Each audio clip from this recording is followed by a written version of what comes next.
കള്ളക്കടത്ത് സംഘങ്ങളുടെയും അധോലോക സംഘങ്ങളുടെയും സുരക്ഷിത താവളമായി കേരളം മാറിയിരിക്കുക. അതിന്റെ ഏറ്റവും ഒടുവിലത്തെ ഉദാഹരണമാണ് രാമനാട്ടുകരയിൽ കഴിഞ്ഞ ദിവസം നടന്ന സംഭവ വികാസങ്ങൾ. രാമനാട്ടുകരയിൽ ഉണ്ടായ വാഹനാപകടത്തോടനുബന്ധിച്ച് ഇപ്പോൾ പുറത്തു വന്നുകൊണ്ടിരിക്കുന്ന വിവരങ്ങൾ നമ്മുടെ നാടിനെ ആകെ ഞെട്ടിക്കുന്നതാണ്. സംസ്ഥാനത്തെ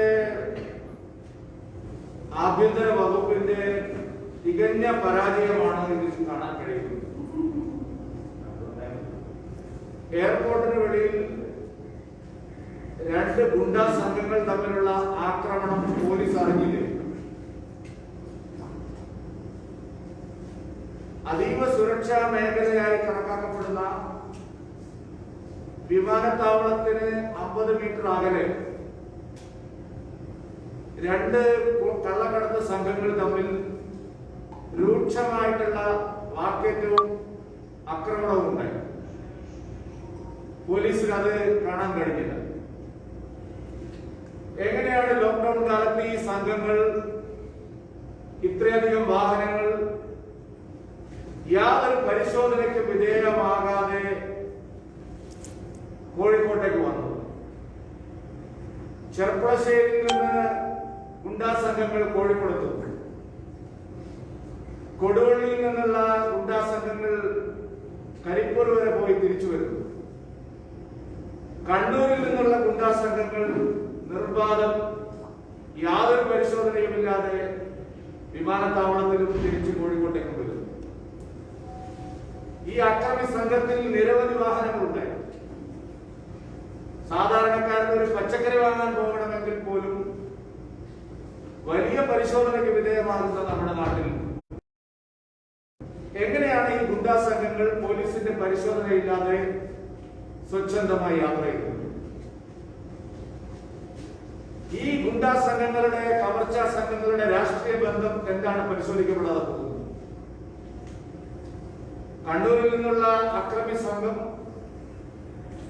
ഒരു പ്രധാനപ്പെട്ട രാഷ്ട്രീയ പാർട്ടിയുമായി ബന്ധപ്പെട്ട് നിൽക്കുന്നവർ. ചെർപ്പളശ്ശേരിയിൽ നിന്ന് വന്നവർക്ക് കൃത്യമായിട്ടുള്ള രാഷ്ട്രീയ നഗരസഭാ ചെയർമാൻ കോഴിക്കോട്ടേക്ക് ഓടിയെത്തുന്നു. CPM-ഉമായും മുസ്ലിം ലീഗുമായും SDPI-യുമായും ബന്ധമുള്ള ആളുകളാണ് ഈ സംഘത്തിന് പിന്നിൽ. കള്ളക്കടത്ത് സംഘത്തിനും കവർച്ചാ സംഘത്തിനും അധോലോക സംഘത്തിനും രാഷ്ട്രീയ പരിരക്ഷ ലഭിക്കുന്നു കേരളത്തിൽ. അതാണ് ഈ സംഭവം തെളിയിക്കുന്നത്. നേരത്തെ സ്വർണ്ണക്കള്ളക്കടത്ത് പിടിക്കപ്പെട്ടപ്പോൾ സ്വപ്ന സുരേഷ് കർണാടകയിലേക്ക് രക്ഷപ്പെട്ടതുപോലെ ഈ സംഘങ്ങൾക്കും പോലീസിന്റെ സഹായം ലഭിച്ചിട്ടുണ്ട്. നാട് നീള വഴിനീള പോലീസ് പരിശോധനയും പിക്കറ്റും ഉണ്ടായിട്ടും അവിടെയൊന്നും പരിശോധിക്കപ്പെടാതെ പോയത് എങ്ങനെയാണ്? ഈ സംഘത്തിലെ പ്രധാനപ്പെട്ട 2 പേർ ഇപ്പോൾ പോലീസിന്റെ പിടിയിലായിട്ടില്ല. അവരെങ്ങോട്ടാണ് മുങ്ങിയത്? പോലീസിന് എന്താണ് ഇതിനെക്കുറിച്ച് ഉള്ള വിവരം? രാഷ്ട്രീയ പരിരക്ഷ ലഭിക്കുന്നു എന്നുള്ളത് കൊടുവള്ളിയിലെ കള്ളക്കടത്ത് സംഘത്തിന് ആരാണ് അവരെ MLA-മാരും മുനിസിപ്പൽ ചെയർമാൻമാരും ആക്കുന്നത് എന്നുള്ളത് കേരളം കണ്ടതാണല്ലോ. നഗരസഭാ കൗൺസിലർ സ്ഥാനത്തേക്ക് മത്സരിച്ച CPM സ്ഥാനാർത്ഥിക്ക് 0 വോട്ടും കള്ളക്കടത്തുകാരന് മുഴുവൻ വോട്ടും കിട്ടിയ ചരിത്രം നമ്മുടെ മുമ്പിലില്ലേ? ഈ അധോലോക സംഘങ്ങൾക്ക്, കണ്ണൂരിൽ നിന്ന് വന്ന സംഘങ്ങൾക്ക് CPM-ഉമായിട്ട് ബന്ധമില്ലേ? ചെർപ്പളശ്ശേരി നഗരസഭാ ചെയർമാൻ എന്തിനാണ് ഇവിടെ വന്നത്? അവരുടെ രാഷ്ട്രീയ ബന്ധങ്ങൾ എന്താണ്? ഈ കവർച്ചാ സംഘങ്ങൾക്കും ഗുണ്ടാ സംഘങ്ങൾക്കും രാഷ്ട്രീയ പരിരക്ഷ ലഭിക്കുന്നു. അതാണല്ലോ ഇന്നലെ കസ്റ്റംസ് കോടതിയിൽ കൊടുത്തിരിക്കുന്ന മൊഴി വ്യക്തമാക്കുന്നത്, റിപ്പോർട്ട് വ്യക്തമാക്കുന്നത്. അന്താരാഷ്ട്ര സ്വർണ്ണക്കള്ളക്കടത്ത് സംഘത്തിന് മുഖ്യമന്ത്രിയുടെ വസതിയിൽ എങ്ങനെയാണ് യോഗം കൂടാൻ കഴിയുന്നത്? അന്താരാഷ്ട്ര സ്വർണ്ണക്കള്ളക്കടത്ത് സംഘത്തിന് CPM വാട്സപ്പ് ഗ്രൂപ്പ് ഉണ്ടാക്കാൻ കഴിയുന്നത് എങ്ങനെ? സരിത്തും സ്വപ്നയും സന്ദീപും എല്ലാം ചേർന്നുണ്ടാക്കിയ വാട്സപ്പ് ഗ്രൂപ്പിന് CPM വാട്സപ്പ് ഗ്രൂപ്പ് എന്നല്ല പറഞ്ഞത്. മുഖ്യമന്ത്രിയുടെ വീട്ടിൽ എന്ത് യോഗമാണ് നടന്നത്? വിശദീകരിക്കപ്പെടേണ്ടതല്ലേ? സംസ്ഥാനത്തെ മുതിർന്ന മന്ത്രിമാർ എങ്ങനെയാണ് UAE കോൺസുലേറ്റുമായി നേരിട്ട് ബന്ധം സ്ഥാപിച്ചത്? നമ്മുടെ നാട്ടിലെ നിയമവ്യവസ്ഥ അനുസരിച്ച് വിദേശകാര്യ മന്ത്രാലയം വഴിയല്ലാതെ സംസ്ഥാന ഗവൺമെന്റുകൾക്ക് വിവിധ രാജ്യങ്ങളിലെ കോൺസുലേറ്റുകളുമായി ബന്ധപ്പെടാൻ അധികാരമില്ല. പല മുതിർന്ന മന്ത്രിമാരും നിയമസഭയുടെ തലവനും ഉന്നത രാഷ്ട്രീയ നേതാക്കളും എങ്ങനെയാണ് UAE കോൺസുലേറ്റുമായിട്ട് നേരിട്ട് ബന്ധം സ്ഥാപിച്ചത്? എന്തുകൊണ്ടാണ് ആ കാര്യം വിശദീകരിക്കപ്പെടാതെ പോകുന്നത്? മുഖ്യമന്ത്രി എന്താണ് അതേക്കുറിച്ച് ഒന്നും സംസാരിക്കാത്തത്? എങ്ങനെ സാധിക്കുന്നു ഇവർക്ക്? ആരാണ് UAE കോൺസുലേറ്റിന് കോൺസുൽ ജനറലിന് എക്സ് കാറ്റഗറി സുരക്ഷ കൊടുത്തത്? ആര് പറഞ്ഞു കൊടുത്തത്? എന്തായിരുന്നു അയാളുടെ സുരക്ഷാ ഭീഷണി? ആ സുരക്ഷാ ഭീഷണിയെ കുറിച്ച് എന്തുകൊണ്ട് സംസ്ഥാന ഗവൺമെന്റ് കേന്ദ്രത്തെ അറിയിച്ചില്ല? നാട്ടുകാരെ സഹായിക്കുമ്പോൾ എങ്ങനെ രാമനാട്ടുകാരെ ആവർത്തിക്കാതിരിക്കും? അതുപോലെയുള്ള രാഷ്ട്രീയ ബന്ധം, ഭരണതലത്തിലുള്ള ബന്ധം സുവ്യക്തമാണ് കേരളത്തിൽ. ഇതിനെല്ലാം കൈമലർത്തുകയാണ്. കേരള പോലീസ് എന്താണ് ചെയ്തുകൊണ്ടിരിക്കുന്നത്? പത്തനാപുരത്തും കോന്നിയിലും ഭീകരവാദ പ്രവർത്തകർ വർഷങ്ങളായി ആയുധങ്ങൾ പരിശീലിപ്പിക്കുന്നു, സമാഹരിക്കുന്നു. കേരള പോലീസിന് അറിവുണ്ടായിരുന്നല്ലോ. എന്ത് അന്വേഷണമാണ് കേരള പോലീസ് നടത്തിയത്? ഇതിനെക്കുറിച്ച് വിവരമുണ്ടായിരുന്നു കൊല്ലം സ്പെഷ്യൽ ബ്രാഞ്ച് DYSP ഇന്റലിജൻസ് ഉദ്യോഗസ്ഥൻ. വിവരമറിഞ്ഞ ഉടനെ സർവീസിൽ നിന്ന് മാറ്റാതെ കോട്ടയത്തേക്ക് ട്രാൻസ്ഫർ ചെയ്തു. ആരാണ് ഇതിന് നേതൃത്വം നൽകിയത്?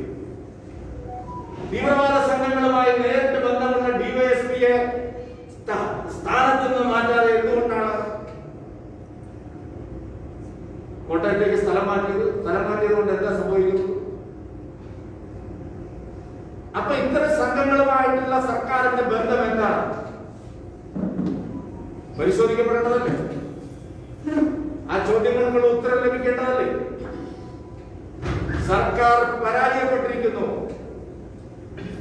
ഭീകരവാദ സംഘങ്ങളുമായിട്ട് സന്ധി ചെയ്യുകയാണ് സർക്കാർ. സർക്കാരിന്റെ ഒത്താശയോടും രാഷ്ട്രീയ പിൻബലത്തോടു കൂടിയാണ് ഈ സംഭവങ്ങളെല്ലാം കേരളത്തിൽ ഉണ്ടാവുന്നത്. ആഭ്യന്തര വകുപ്പ് തികഞ്ഞ പരാജയമാണ് ഈ കാര്യങ്ങളെ നേരിടുന്ന കാര്യത്തിൽ. രണ്ടാം പിണറായി വിജയൻ സർക്കാർ വന്നതിന് ശേഷം അധികാരത്തിന്റെ ലഹരി രമിച്ചു കഴിയുന്ന മുഖ്യമന്ത്രി ഗുണ്ടാ സംഘങ്ങളെ പ്രോത്സാഹിപ്പിക്കുകയല്ലേ? കൈകൊണ്ട് പ്രത്യേകമായിട്ടുള്ള ഒരു ഇത് കാണിച്ച് ആളുകളെ ഓടിക്കുന്ന ശക്തി ഉണ്ടെന്നാണ് പറയുന്നത്. എന്താ ഈ ശക്തി? അമാനുഷികമായിട്ടുള്ള സിദ്ധിയാണ്. കൈകൊണ്ട് പ്രത്യേകമായ രീതിയിൽ ഞാനൊരു ശബ്ദം പുറപ്പെടുവിക്കുന്നതാണ്. ഗുണ്ടാ തലവന്മാരെ പോലെയല്ലേ പരസ്യമായിട്ട് ഏറ്റുമുട്ടുന്നത്? എന്ത് സന്ദേശമാണ് സാധാരണ ജനങ്ങൾക്ക് സർക്കാർ നൽകുന്നത്? ഇവിടെ കായികമായിട്ട് ആളുകളെ നേരിട്ടാണോ ആധിപത്യം സ്ഥാപിക്കുന്നത്? പോലീസും അധികാരവും ഉപയോഗിച്ച് നിയമവാഴ്ച ഉറപ്പുവരുത്തുന്നതിന് പകരം നിയമവാഴ്ചയെ തകർക്കുന്നവരെ സഹായിക്കുന്ന നിലപാടാണ് സ്വീകരിക്കുന്നത്. സമഗ്രമായിട്ടുള്ള അന്വേഷണം ആവശ്യമുണ്ട്. രാമനാട്ടുകരയിൽ ഗുണ്ടാ സംഘത്തിന് പിന്നിൽ ആരാണ് എന്നുള്ള കാര്യം അവരുടെ രാഷ്ട്രീയ ബന്ധം അന്വേഷിക്കണം. ഈ സംഭവത്തിന് പിന്നിൽ CPM-നും ലീഗിനും SDPI-ക്കുമുള്ള പങ്കാളിത്തം എന്താണെന്ന് പുറത്തു കൊണ്ടുവരാൻ അന്വേഷണ സംഘം ശ്രമിക്കണം. ഇത് ഒതുക്കി തീർക്കാൻ ശ്രമിക്കരുത്. ശ്രദ്ധ തിരിക്കാൻ പല കാര്യങ്ങളോട് നടക്കുന്നു. പത്തനാപുരം സംഭവത്തെ സംബന്ധിച്ച് സമഗ്രമായിട്ട് അന്വേഷണം വേണം. കേരള പോലീസ് ഇതുവരെ എന്തൊക്കെയാണ് അന്വേഷിച്ചത് എന്നുള്ള കാര്യം എന്നെ അറിയിക്കണം. എന്തുകൊണ്ടാണ് അന്വേഷണത്തിൽ വീഴ്ച വന്നത്? ഇന്റലിജൻസ് റിപ്പോർട്ട് എന്തുകൊണ്ടാണ് അവഗണിക്കപ്പെട്ടത്? ക്യൂബ്രാഞ്ചിന് ഇവിടെ വന്ന് ആയുധശേഖരം കണ്ടെത്താൻ കഴിയുമെങ്കിൽ കേരള പോലീസ് എന്ത് ചെയ്യുകയായിരുന്നു? അതിനെക്കുറിച്ച് വ്യക്തമായിട്ട് മറുപടി വേണം ജനങ്ങൾക്ക്. സർക്കാരിന്റെ ഒത്താശയോടുകൂടിയാണ് ഈ കള്ളക്കടത്ത് സംഘങ്ങളെല്ലാം വിലസുന്നതിന്റെ വ്യക്തമായിട്ടുള്ള തെളിവാണ്. ഒരു ചോദ്യത്തിനോട് ഉത്തരം പറയുന്നില്ല, വേറെ പല കാര്യങ്ങളോട് പറഞ്ഞുകൊണ്ടിരിക്കുന്നു. അതുകൊണ്ട് കേരളത്തെ സംബന്ധിച്ചിടത്തോളം ജനങ്ങൾ ആശങ്കയിലാണ്. ജീവനും സ്വത്തിനും സുരക്ഷ നൽകാൻ ഗവൺമെന്റിന് സാധിക്കുന്നില്ല. സ്ത്രീധന പീഡനങ്ങളും മരണങ്ങളും അടിക്കടി വർദ്ധിക്കുകയാണ് കേരളത്തിൽ. നാട് നീളെ സ്ത്രീധനത്തിന്റെ പേരിലുള്ള കൊലപാതകങ്ങളാണ് നടക്കുന്നത്, സ്ത്രീ പീഡനങ്ങളാണ് നടക്കുന്നത്. സർക്കാരിനെ ആർക്കും ഭയമില്ലാതായിരിക്കും. ഇവിടെ ഒരു നിയമവാഴ്ചയുണ്ട് എന്നുള്ള തോന്നൽ പോലും ജനങ്ങൾക്കില്ല. കുറ്റകൃത്യങ്ങൾ വർദ്ധിക്കുന്നു. സ്ത്രീധനത്തിന്റെ പേരിലുള്ള കൊലപാതകങ്ങൾ തുടർച്ചയായിട്ടുണ്ടാവുന്നു. എന്ത് നടപടികളുണ്ടാവും? ആഭ്യന്തര വകുപ്പിന്റെ തികഞ്ഞ പരാജയമാണ് ഈ സംഭവങ്ങൾക്കെല്ലാം കാരണം. ആഭ്യന്തരമന്ത്രി ആ വകുപ്പിന്റെ കീഴിൽ നടക്കുന്ന ഒരു കാര്യത്തെക്കുറിച്ചും അറിയുന്നില്ല എന്നുള്ളതാണ് സത്യം. കരുത്തനായ ഭരണാധികാരി എന്നൊക്കെ അവകാശപ്പെടുന്നത് കേവലം PR പ്രചാരണങ്ങൾ മാത്രമാണ്. ഇത്തരം സംഭവങ്ങളൊക്കെ മറ്റേതെങ്കിലും സംസ്ഥാനത്താണ് ഉണ്ടാകുന്നതെങ്കിൽ എന്താകുമായിരുന്നു പുകിൽ? സ്വയം ജീവിതം തകർന്നിരിക്കുകയാണ്. വിമാനത്താവളത്തിൽ 50 മീറ്റർ അകലെ ഗുണ്ടാ സംഘങ്ങൾ ഏറ്റുമുട്ടി വെടിവെപ്പ് പോലുണ്ടായിരുന്ന ചില മാധ്യമങ്ങൾ റിപ്പോർട്ട് ചെയ്യുന്നു. എനിക്ക് വസ്തുത അറിയില്ല, പക്ഷെ അറിഞ്ഞിട്ടില്ല പോലീസ്. ഇതാണോ ഉറപ്പുള്ള ഭരണം? അതുകൊണ്ട് ഈ സംഭവങ്ങളെ സംബന്ധിച്ചെല്ലാം സമഗ്രമായിട്ടുള്ള അന്വേഷണം വേണം. പോലീസിന്റെ ഇക്കാര്യത്തിലുള്ള പങ്കാളിത്തം കൂടി അന്വേഷിക്കപ്പെടണം. അതാണ് പത്തനാപുരത്തെ കോന്നിയിലെ സംഭവങ്ങൾ കാണിക്കുന്നത്. ദയനീയമായ പരാജയമാണ് ആഭ്യന്തര വകുപ്പ്. മരമുറി വിവാദം എല്ലാവരും മറക്കുകയാണ്. 100 കണക്കിന് കോടി രൂപയുടെ മരങ്ങളാണ് മുറിച്ചു കടത്തിയത്. അന്വേഷണം എവിടെ എത്തി? 2 വില്ലേജ് ഓഫീസറെ 4 ഫോറസ്റ്റ് ഉദ്യോഗസ്ഥരെയും പ്രോസിക്യൂട്ട് ചെയ്യാനാണോ ഈ അന്വേഷണം? ആരാണ് മരമുറി സംഘത്തിന് രാഷ്ട്രീയമായ പിൻബലം നൽകിയത്? മുട്ടിൽ വില്ലേജ് ഓഫീസറെ ആരും വിളിച്ചു എന്നുള്ള കാര്യം CPI-ക്കാർ പരസ്യമായിട്ടല്ലെങ്കിലും പറയുന്നുണ്ടല്ലോ. മുട്ടിൽ വില്ലേജ് ഓഫീസർക്ക് ആരാ ഫോൺ വിളിച്ചത്? എല്ലാവർക്കും അറിയുന്ന കാര്യമാണ്. CPI-യുടെ 2 മന്ത്രിമാരെ നോക്കുകുത്തികളാക്കി ഒരേ സംഘം തന്നെയാണ് ഈ മരമുറിക്ക് പിന്നിൽ പ്രവർത്തിച്ചത്. അവരെ നിയമത്തിന് മുമ്പിൽ കൊണ്ടുവരാനുള്ള അന്വേഷണം ഉണ്ടാവും.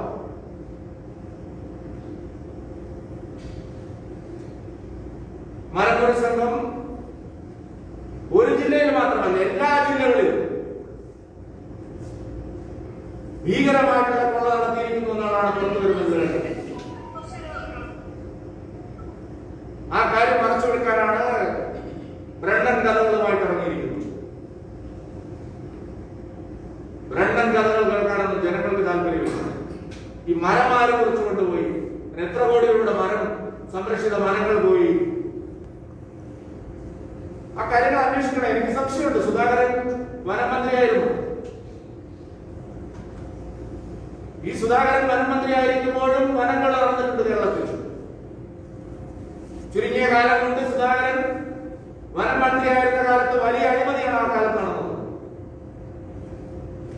അന്ന് VS അച്യുതാനന്ദൻ ബഹളം വെച്ചെങ്കിലും ഇതേ സംഘം ഔദ്യോഗിക കണ്ണൂർ ലോബി സുധാകരനെ സഹായിക്കുകയായിരുന്നു. അതുകൊണ്ട് മരം കൊള്ളയായാലും ആഭ്യന്തര സുരക്ഷിതത്വത്തിന്റെ കാര്യമായാലും ജനങ്ങളുടെ സുരക്ഷയുടെ കാര്യത്തിലായാലും ശക്തമായ നടപടികൾ വേണം എന്നാണ് BJP ആവശ്യപ്പെടുന്നത്.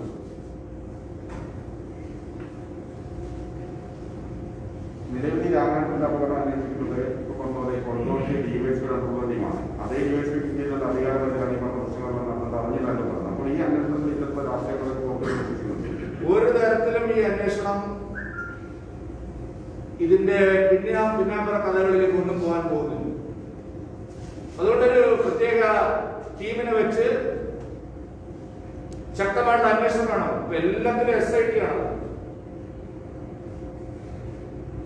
ഉന്നത പോലീസ് ഉദ്യോഗസ്ഥന്മാരെ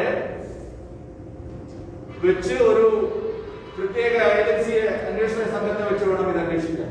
ഒരു DYSP അന്വേഷണം കൊണ്ടൊന്നും ഈ കേസിലെ കാര്യങ്ങൾ പോകുന്നു. ഇതിൽ ശക്തമായിട്ട് രാഷ്ട്രീയ ഇടപെടലുകളുണ്ട്.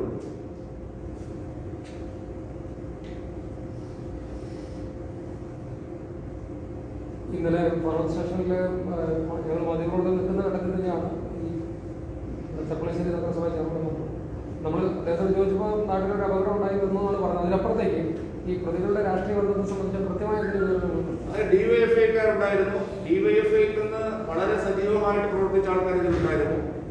ചില ആളുകൾ ഡിവൈഎഫ്ഐ വിട്ട് SDPയിൽ ചേർന്നെന്നുള്ളത് ശരിയാണ്. പക്ഷേ ഡിവൈഎഫ്ഐക്കാരായിട്ടുള്ള ആളുകളും ആ കൂട്ടത്തിലുണ്ട്. കണ്ണൂരിൽ നിന്ന് വന്ന സംഘങ്ങളിലും CPMകാരായിട്ടുള്ള ആൾക്കാരുണ്ട്, മുസ്ലിം ലീഗുകാരുണ്ട്, SDPക്കാരുണ്ട്. അക്കാര്യത്തിൽ യാതൊരു സംശയവും